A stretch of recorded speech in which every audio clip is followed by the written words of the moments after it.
Hello guys, in this tutorial you will learn how you can stop sharing an invitation link or deactivate it for meetings in the Mega app. So let us guide you through this. Start by navigating to the list of meetings here in the Mega app. If you don't know how to do this, navigate to your your Mega app account.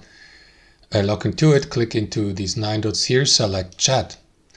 Then guys, switch from chats to meetings and select your meeting here. So let's assume the meeting is already ongoing, guys. In this case here, let's assume you're inside the meeting. And in this case, what you would need to do is end the call.